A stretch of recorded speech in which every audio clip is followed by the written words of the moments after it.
Ontem você acompanhou aqui no Epoch Times a conversa a respeito de um navio petroleiro confiscado na costa da Venezuela pelos Estados Unidos. Mais detalhes não estavam disponíveis, entretanto, agora estão. Essa é a fala da Procuradora-Geral, a chefe do Departamento de Justiça Pam Bondi, que publicou isso hoje mais cedo, dizendo que o navio tinha laços com o Irã. Depois, as informações começavam a emergir. Parte de uma chamada Frota Fantasma, para evadir sanções, um navio utilizado para transportar petróleo entre Venezuela e Irã. A acusação americana de longa data, um petróleo utilizado para financiar terrorismo. Aí então estão as palavras dela, mas as imagens falam mais alto que as palavras. A gente tem aqui as imagens divulgadas do momento onde tropas americanas apreenderam, então fizeram o confisco da embarcação. Também circulam informações de que isso não seria um caso isolado, com uma apreensão de um petroleiro acontecendo de forma similar, sem maiores detalhes, no meio de novembro. Hoje mais cedo você conferiu aqui a nossa cobertura da coletiva de imprensa de Caroline Leavitt, secretária de imprensa da Casa Branca, na qual ela falava a respeito do assunto, dizendo que isso não era uma questão escalatória na região ou uma nova etapa das tensões, mas simplesmente fiscalização de sanções, e que os Estados Unidos não ficariam observando enquanto sanções eram subvertidas por regimes que eram adversários, então, locais. Enquanto isso, a gente tem outro desdobramento na região. Venezuela é de longa data tida como um aliado de adversários dos Estados Unidos perto, então, das suas fronteiras. A gente fala de China, Rússia e Irã. Um desdobramento conforme, como vocês veem na barra aqui abaixo, o líder russo Vladimir Putin telefonou mais cedo, hoje, para Nicolás Maduro. A gente tem aqui, então, até o pronunciamento oficial do Kremlin a respeito do assunto, onde foi divulgado brevemente uma confirmação e foi dito que Putin reafirmou o apoio total de Moscou ao regime venezuelano diante de pressão internacional. Segundo o Kremlin, Putin garantiu que a Rússia seguiria ao lado de Maduro, em meio, claro, à tensão no Caribe e à possibilidade especulada de que, eventualmente, Maduro não esteja mais à frente da Venezuela. Isso acontece em meio a um contexto não isolado de apoio entre esses países. A gente pode falar dos laços mais amplos, mas para começar, a gente tem aqui a matéria do Washington Post falando sobre documentos, então, da inteligência americana vistos, melhor dizendo, por essa publicação, que falavam de uma tentativa de Maduro de buscar apoio com Pequim, Moscou e Teherã em meio às tensões crescentes. Vale a pena ressaltar nesse contexto também que em novembro, houve a renovação de acordos entre a PDVSA, estatal de petróleo da Venezuela, e então empresas estatais russas para a exploração de petróleo no país, e que é amplo então o interesse em termos de petróleo quando a gente fala de Rússia e Venezuela operando juntas. Tem muito para a gente desdobrar a respeito do assunto, a gente vai desdobrar mais a respeito de Venezuela também, quanto ao Nobel e a saída de Maria Corina do país, e ainda novos relatórios da ONU.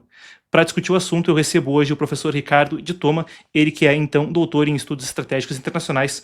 Daniel, chama a entrevista, a gente vai receber, então, o doutor na sequência.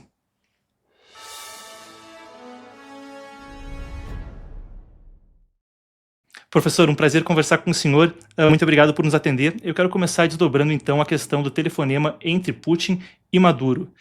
O quão relevante é para a Rússia a presença na Venezuela e tem também presença de China e Irã nessa história, a gente tem feito a cobertura por aqui. Ajuda a gente a entender, então, a posição desses países junto a Caracas e o quanto isso é relevante na crise que agora acontece no Caribe. Em momentos em que a invasão russa sobre os territórios da Ucrânia começa a ter algum tipo de estagnação, justamente pelas complicações que evidencia o Vladimir Putin nesse seu plano expansionista, eu duvido que realmente exista um interesse em apoiar ao regime de Maduro, um regime distante, um regime com pouca credibilidade e que não representa algum tipo de vantagem, nem econômica, nem política, nem estratégica. Agora, para o regime de Maduro, é claro que é importante, né, tentar demonstrar algum acto de parceria, de aliança, né, com Vladimir Putin, ao fim de tentar persuadir audiências internas, porque, na verdade, externamente, poucos acreditam nessa capacidade, né, do regime de Maduro de estabelecer algum tipo de cooperação estratégica com a Rússia para neutralizar algum tipo de operação estadunidense. Então, grosso modo, essas seriam as apreciações. Marcos. Doutor, uma questão que eu queria te perguntar também, porque a nossa apuração tem aqui algumas questões em termos de 2008. A gente viu, naquela época, a Rússia estava para invadir a Geórgia, também tentou projetar força, fazer exercícios militares conjuntos com o regime, na época ainda com Hugo Chávez, no Caribe. Depois, 2014, invasão da Crimeia, fez um passeio aí com oficiais de alto escalão por Venezuela, Cuba, Nicarágua, e agora, na invasão de 2022, um alto oficial pelo nome de Yuri Borisov passou assinando acordos militares, principalmente simbólicos, nesses 3 países.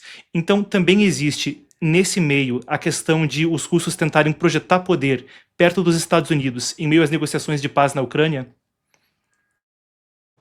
Certamente existe uma tentativa. Agora, a real questão é a capacidade. Pode realmente projetar poder nesse entorno considerado o Mediterrâneo americano?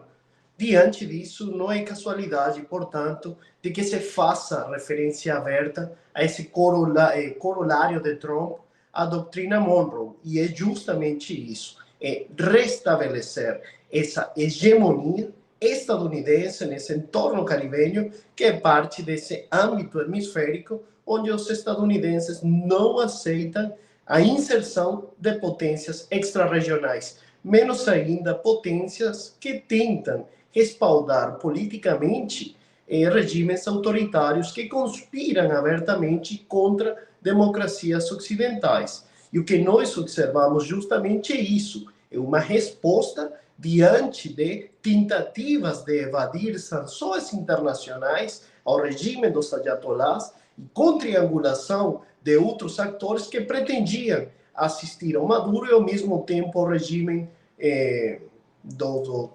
castrista na Cuba, representado pelo Miguel Díaz-Canel.